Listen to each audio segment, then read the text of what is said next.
This audio is brought to you by Muslim Central. Please consider donating to help cover our running costs and future projects by visiting www.muslimcentral.com/donate. We can live a day or two without water, we can't live a day or two without air. And I tell you, and this is an important fact, by Allah, the need for Iman is far more than the need for air. Because by Allah, you don't know where you would be. In an instant, death could come to you, and by Allah, in an instant, death could come to you, and you could end up in an eternity of hellfire. You see, in the hereafter, after death, it's only two places. Either Jannah or Jahannam. That's it. That's it. It's either you're going to paradise or you're going to hell. There's no middle path. There is no way you can just end up on planet Earth again. You wish there was reincarnation. It's not going to happen. It's not happening. You're not going to come back as a rat. You're not going to come back as an insect. You're going to be a human being for the rest of eternity. Either in the depths of Jahannam or in the highest of Jinan, the highest of paradise. So you have only one life. And this meager life of 50 years or 70 years will decide your eternity. This is where you are judging your eternity. This is the life by which you are buying your eternity. And so you have only one choice and only one chance. So my brothers and sisters in Islam, this Iman that we have is really worth saving. For more reasons than one. For more reasons than one. Because you see, we all have pure hearts, that's true. But we also have hearts that are made of glass and fragile, and they turn, they move. As the statement of the poets, they used to say, the Arab poets, they said, "Ma summiya al-insan illa li nasihi, wala al-qalbu illa annahu yataqallabu." Mankind was not called mankind, insan in Arabic, except because he is someone who forgets. Nisyan in Arabic. So that's where insan comes from. And the heart has not been called the heart except it turns and wavers. An Arabic word called yataqallab. And so from taqallub or yataqallab comes the word heart, qalb. Because the heart is something that turns in and out. Today it believes, tomorrow it doesn't. Today it feels good, tomorrow it doesn't. Today it likes Islam, tomorrow it doesn't. Today it believes in Allah, tomorrow it doesn't. Today it's doing good deeds, tomorrow it's not. Just now you went and prayed, but now you are sinning, for example. And that's how the heart is. Very, very weak. So it is for this reason why it's really important to preserve your heart. It's also important to preserve your heart because Rasulullah ﷺ, even he was warned by Allah subhanahu wa ta'ala, that if he did not stabilize his own heart, and if he did not stabilize his own Iman, and if he did not protect his own Iman from being blemished, then even he would not find any safety from Allah subhanahu wa ta'ala. Allah says in the Quran, وَلَوْلَا أَن ثَبَّتْنَاكَ لَقَدْ كِدْتَ تَرْكَنُ إِلَيْهِمْ شَيْئًا قَلِيلًا إِذًا لَأَذَقْنَاكَ ضِعْفَ الْحَيَاةِ وَضِعْفَ الْمَمَاتِ ثُمَّ لَا تَجِدُ لَكَ بِهِ عَلَيْنَا نَصِيرًا. Allah says in the beautiful Quran, He says, O Muhammad ﷺ, if we did not give you steadfastness in your Iman, if we did not give your heart steadfastness, وَلَوْلَا أَن ثَبَّتْنَاكَ, if we did not give your heart steadfastness, لَقَدْ كِدْتَ تَرْكَنُ إِلَيْهِمْ شَيْئًا قَلِيلًا, you would have tended to turn towards the disbelievers and towards their path and towards the desires of the heart even a little bit. And even if that was to happen, إِذًا لَأَذَقْنَاكَ ضِعْفَ الْحَيَاةِ, if you were to do that, if you were to not protect your Iman, and this is Allah telling Rasulullah ﷺ, if you didn't do that, if you didn't protect your Iman, didn't safeguard your Iman, and you tended to waver your heart towards desires, I would have made you taste double the life and double the punishment.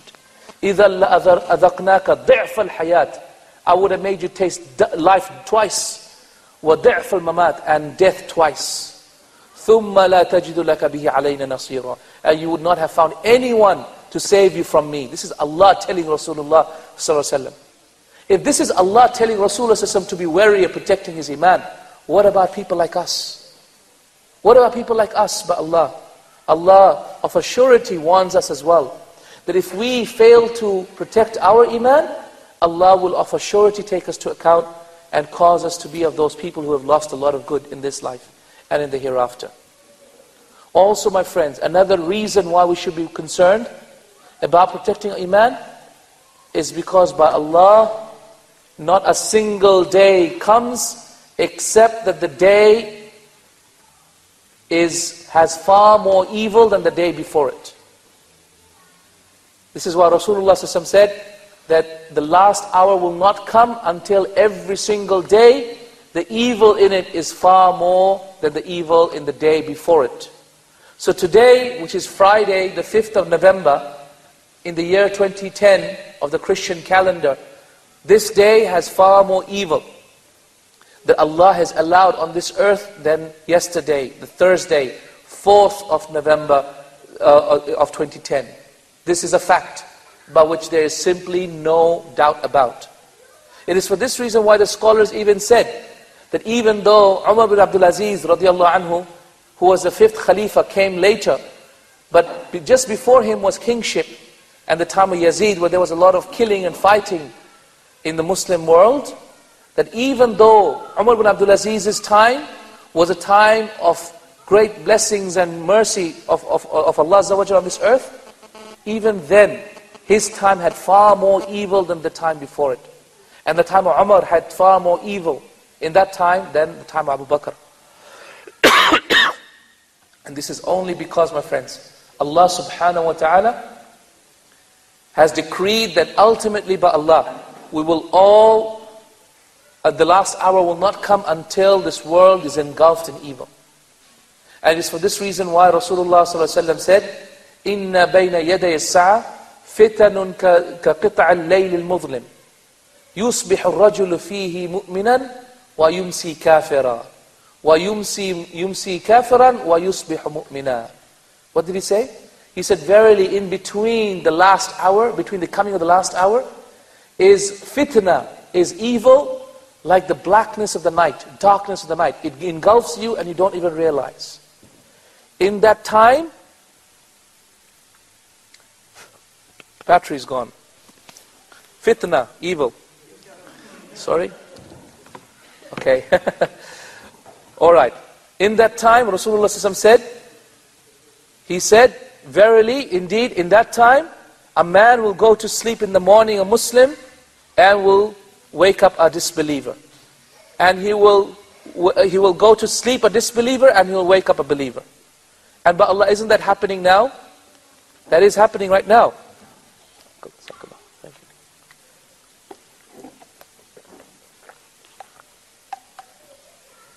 you. That's precisely happening now. Do you know, for example, September 11, when that fitna happened of September 11, how many newspaper reports did I find of people, for example, just on the day of September 11. On the day of September 11, how many people, Muslims, in America, actually disbelieved in Allah because they said, you know what, oh my God, Muslims have done it, so therefore, how can I be a Muslim? How many people do I know of myself that went out, they left Islam and they put up the American flag on their houses and said, no, I'm an American before I'm a Muslim? How many people actually, these sort of events, Allah Azza wa Jal makes them as a furqan, as a division. Those people who disbelieve and those people who believe. So my friends, this is a fitna. And how many families do I know of, Muslim families, where their children have become disbelievers? Don't you know of families like that? I'm sure that you know of that. Do you know, when I was in South Africa, we know I love South Africa. Muslims over there are strong. Great community, strong community. Very good community, mashallah. But in South Africa, I remember that there is a drug facility, drug rehabilitation facility, not for just any Muslim, but for Muslims who are huffaz of Quran. But then they became addicted to drugs. We live in a time when this is happening. We live in a time when fitna is all around us. We live in a time when people leave the deen and then they come back and they go and they come back. And it's amazing the level of fitna. It's amazing what our kids are being taught at school. It's amazing, and possibly no one amongst us except that one of our children or one of our people in our lives are going to be touched by this fitna or the other. So it is absolutely critical to preserve our Iman. And not just for this reason as well, because the fitna is so strong, but also because the challenges that we face as a community is so strong. I remember landing in Heathrow once, and I picked up a newspaper, and it said on it, on the headlines, it said 74% of British kids in schools think Muslims are dirty people. You know, kids don't think of the word terrorist. They don't know what terrorist is. But they know what ugly and beautiful is, and they will know what dirty and clean is, right? So they said that they did a polling, and they found 74% of British kids think Muslims are dirty people. How are you going to change that? Imagine your kid going in the same school at these 74%. What are they going to think? What are they going to say? So imagine the struggle against their own Iman that they will face in this 21st century. Also, I remember being on a panel on ABC radio. I remember one of the professors of media from Sydney University called in, and he said that he had done a research on the number of media articles regarding Muslims in Australia, and he found 97, did he say, or 96? I've forgotten the number, but it was in the high 90s. He said 96 or 97% of the media reports regarding Muslims in Australia are always negative. We are creating a community that doesn't like Muslims. There is a community outside there that thinks we are, I don't know what. Perhaps we're not human. Perhaps they're from Mars, Venus, Jupiter. Perhaps they think we are, I don't know what they think we are. But subhanAllah, they think we are less than Australian. And so my friends, this is a challenge. If the fitna of sex, drugs and rock and roll is not enough, if the fitna of the desires of this dunya and wealth is not enough, if the fitna that Allah has already decreed on this earth is not enough, then on top of that we have these challenges that are being put upon us. Yet as a community we are far more concerned about building our own homes and far less concerned about everything else surrounding it. You might actually be building your homes, by the way, my friends, but your children may be living as disbelievers in those homes. That is not a successful plan. That is not a great plan. There has to be a better plan that you can come up with. So in the 21st century, we must come up with a better plan to lead our life. I have a few points of advice before my uncle takes the phone away from me, the microphone away from me. Couple of points of advice. Sorry, uncle? Yeah, go ahead. You okay, yeah? Yeah. Did you have some tea? Would you like some tea? You sure? I have drink, I have tea. There's some desserts as well. Yeah? I want to promote. You sure? Okay. There's a few points of advice that I have for a community to preserve the Iman, and for an individual to preserve their Iman. For the community, my friends, I would love for you all to focus on education. But Allah, when education comes into the heart, and when the young ones learn about the deen, it stays in their hearts. Young minds are like sponges. They will take it and it will stay with them. In an authentic narration, Rasulullah ﷺ said, when a young child memorizes the Qur'an, Allah causes the Qur'an to be molded into his flesh and blood. Amazing hadith, wallahi. It's in Tabarani. He said, authentic hadith, he said what? A young child who memorizes the Qur'an, Allah causes the Qur'an to be molded into his flesh and blood. Meaning what? Meaning it's part of his soul, part of his body. He is from the party of Allah. Allah will take care of him. Even when you can't, and you are down in the belly of the grave, at that point, someone will look after your kid, and that is Allah Azza wa Jal. And so, focus on making your children learn the deen whilst they're still young. Not when they become old. Don't say that, okay, I will focus them on maths and science now and forget about Islam. One of the things that I did, and I'm a living example, you can excel in both Islam and both secular sciences. You can. You can and you will. And you must make your children excel in both of them. Yes, they can be a doctor, they can be a lawyer, and they can be a sheikh as well. They can learn Islam and they can learn other than that as well. You don't have to choose just one way, you can do both. It is possible. And you can make them do it. And this is critical that you do. That's number one. I would love for this community to not focus on masjids anymore, but to focus on schools. Focus on schools.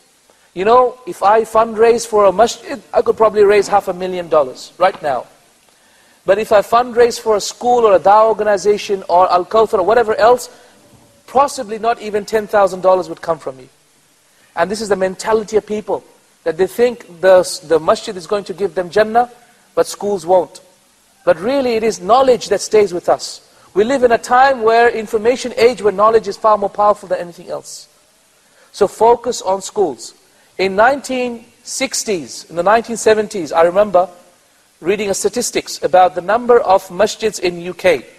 They had, do you know how many masjids there was in UK in 1960, 1970? 30 masjids only. 30 masjids in all of UK. In 1990, do you know how many masjids there were? Please, give me a number. In UK. Any number? 300, anything else? Uncle, what do you think? I'm trying to engage Uncle here. Uncle, what do you think? Give us a number, Uncle. 1,000. 1,000. 3,000. 3,000. From 30 to 3,000. Can you see how the community has been focusing on masjids? And this is precisely what's happening here as well. Masjid, masjid, masjid, masjid, masjid. Fine, great, it's good. But you can build a school and inside it could be a masjid as well, couldn't you? Yeah. At the end of the day, I would love for this community to focus on schools. And this is my message wherever I go. Schools, schools, schools. And not just build a school and then let your kids go there and let non-Muslim teachers teach there. No, by school I mean the whole 9 yards. A school plus quality Islamic education, plus quality secular education, quality Muslim teachers, teaching quality adab and akhlaq, and teaching quality Islamic knowledge. Does that make sense? This is what I mean by schools. So as a community, please focus on knowledge. Please focus on schools. Please focus on bringing your kids back to the deen. As an individual, and this is my last part, and as a family, what is my advice? My advice is to the elders, not to the kids. I'm not going to talk to the kids because I'm going to talk to the elders. You see, at the end of the day, the kids are going to look at the father. If the father is great, the kid will say, I want to be like him. If the father is not great, then he's going to say, oh Allah, don't make me like my father. You want kids to say, I want to be like my dad. I want to be that man. And you want your children to say, I'm proud of him. Not just that, you want Allah to preserve your children. And the best way that Allah will preserve your children is if you are righteous and pious. In the authentic narration, in the Quran, we know there is a verse where Allah subhanahu wa ta'ala says that Khidr, alayhi salatu wasalam, who was a prophet of God, he did a few things. Khidr, who was a prophet of God, when Musa alayhi salatu wasalam went to Khidr, this is in Surah Kahf, when Musa went with Khidr in Surah Kahf, he did 3 things. The first thing that Khidr did was, there was a boat upon which Musa and Khidr was, and then he broke the boat. And so Musa said, why did you break the boat? That belonged to poor people. Khidr said, keep quiet, I'll tell you later. The second thing he did was, there was a man that was walking past and Khidr killed the man. Why did you kill the man? He was an innocent man. Khidr said, keep quiet, I'll tell you later. Then the third and last thing that they did was that they went to a town in which there was a wall that belonged to orphans in that village. And the wall was about to fall down, and so Khidr fixed the wall. And so Musa said, alayhi said, why did you fix the wall? Why didn't you ask for money for it? And so Khidr said, that's it, I've lost my patience. I'm going to tell you now what happened. So Khidr told him regarding the reason why he fixed the wall without actually asking for compensation, is that the wall belonged to 2 orphans in the village. This is important. Listen to this attentively.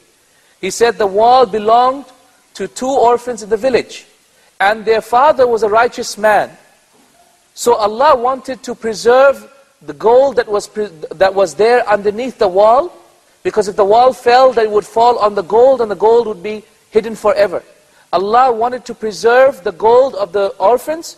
So He told me to rectify the foundation of the wall. And then when the orphans had become older, Allah will cause the gold to come out of the earth, and then the orphans will take that gold. You can read this in Surah Kahf. when you go back, the chapter of the cave in the Quran.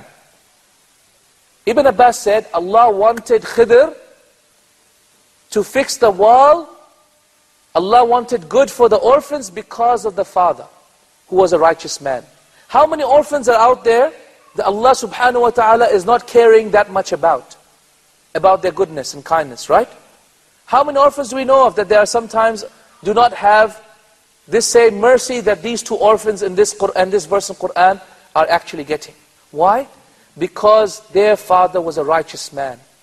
It is for this reason why, my friends, one of the scholars of Islam by the name of Sa'id ibn Musayyib, he used to look at his son and he used to say, my son, I am going to pray more to Allah. I'm going to pray more and I'm going to fast more for your sake.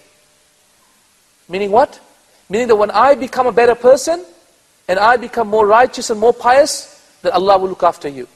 Just like Allah looked after those two orphans because of the righteousness of their father. So the fathers and the mothers in the audience, if you want your children, and by Allah I know you are a group and a community that loves to look after your children. You want good for it, I know. You want your children to be better than you, I know. You want your children to be the best out there, I know. But Allah, there's only one way. And that is only by you becoming better yourself.